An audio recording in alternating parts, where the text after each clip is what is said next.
কি এমন বলেছিলাম যে আপুটা মুখের ওপর এইভাবে দরজা লাগিয়ে দিল বলেন তো?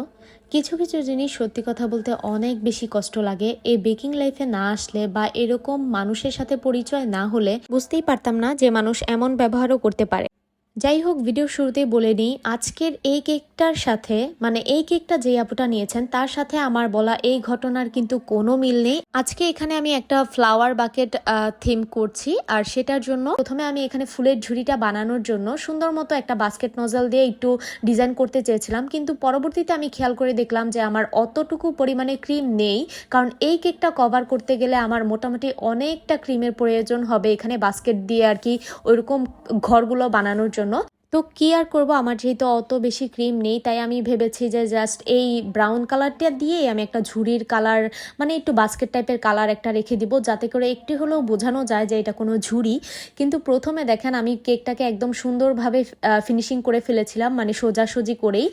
আর পরে যখন আমি ডিসিশন নিলাম যে না আমি এই থিমটা করব, তখন আমি কেকটাকে নিচের দিক থেকে একটু কেটে নিয়েছিলাম, যাতে করে একটু বাটি শেপ অনেকটা যেরকম আর কি ওইরকম যেন আসে ঝুড়ির শেপটা। এই যে দেখতেই পেয়েছেন আমি একটা স্ক্র্যাপারের সাহায্যে সুন্দর করে এরকম একটু জিগজ্যাগ ডিজাইন করে নিয়েছি। এটা দিলে একটুখানি হলেও ঝুড়ির মতো লাগবে দেখতে আর কি, আই গেস। আমি এখন একটা একটা করে সবগুলো ফ্লাওয়ার বসিয়ে দিব। তো যাই হোক, এখন দেখেন আমি একটা একটা করে কতগুলো কালারের গোলাপ এখানে বসিয়ে দিচ্ছি। আর মাশাআল্লাহ আমার গোলাপগুলো খুবই সুন্দর হয়েছিল, কিন্তু যেহেতু আমি কোনো রকম ভাবে এটা ফ্রিজিং করতে পারিনি, তাই কিছু কিছু ফুল বসাতে গিয়ে আমার একটু একটু নষ্ট হয়ে গেছে।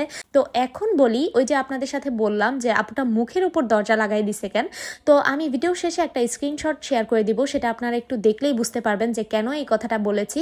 কিছুদিন আগে একজন আপু আমাদের পেজ থেকে একটা কেক নেওয়ার জন্য মেসেজ দেয়। তো আপুটা আমার কাছে সবকিছু কনফার্ম করে রাখে যে আপু এটা নিব, ওইটা নিব, এরকম নিব, এরকম নিব।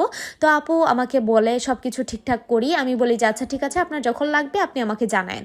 তো আপুটা আমাকে গতকালকের আগের দিন আমার পেজে আবারও মেসেজ দেয়, দিয়ে বলতেছে যে আপু কিছুদিন আগে আপনাকে বলে রেখেছিলাম একটা কেক নিব, তো আমি কেকটা নিতে যাচ্ছি। তো সবকিছু ফিক্স হলো, মানে উনি একটা ফেক কেক নিতে চাচ্ছিলেন, যে উপরে বাটি থাকবে ভিতরে কেক থাকবে, উনি ওনার ফ্রেন্ডস কে দিবে।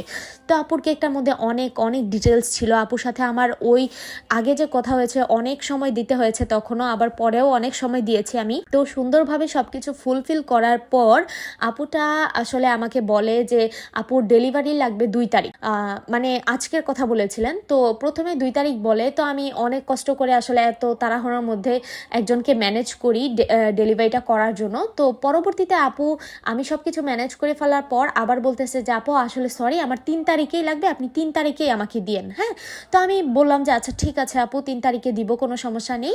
তো সব কিছু শেষ করার পর আপু আবার বলতেছে ইফতারের আগে লাগবে, মানে ওনার এরকম একটা টাইমে লাগবে আর কি। তো আমি আপুকে বললাম যে আসলে ইফতারের আগে আমি দিতে পারছি না, কারণ আমার অন্যান্য কেকেরও আছে কিছু কিছু ডেলিভারি টাইম বুক করা। তো আপুকে বুঝিয়ে বলার পর আপু খুবই রিকোয়েস্ট করলো, তো সেটাও আমি আপুর জন্য ম্যানেজ করলাম।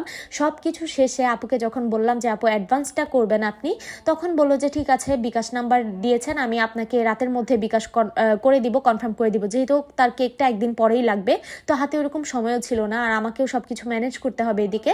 তো সেই জন্য আপুকে বলি, তো রাত্রেবেলা আপুর দেওয়ার কথা, সেই জায়গায় আপু রাত্রেবেলা আমাকে একটা মেসেজ দিয়েছে। মেসেজটা দিয়েছে এরকম যে আপু সরি, আসলে আমি কেকটা নিতে পারছি না কোনো একটা সমস্যার কারণে, ইনশাল্লাহ পরে কোনো সময় নিব। এটা বলেছে উনি ঠিকই, বলার পর উনি আমাকে ব্লক মেরে রেখে দিছে। মানে এটা আমার কাছে লিটারেলি মনে হয়েছে যে মুখের উপর দরজা লাগানো যেই কথা, এটাও ঠিক সেম কথা।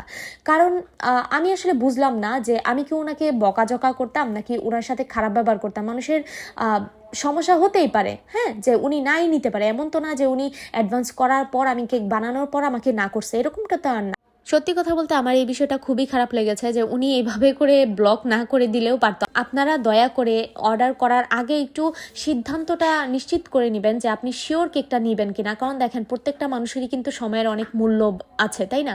এত সময় দেওয়ার পর যখন একটা মানুষ না করে, সত্যি এটা খুবই দুঃখজনক আর খুবই বিরক্তিকর একটা বিষয়। বাই দ্য ওয়ে, আমি স্ক্রিনশটটা এখানে দিয়ে দিচ্ছি, আর কেকটা কেমন হয়েছে অবশ্যই জানাবেন। আল্লাহ হাফিজ।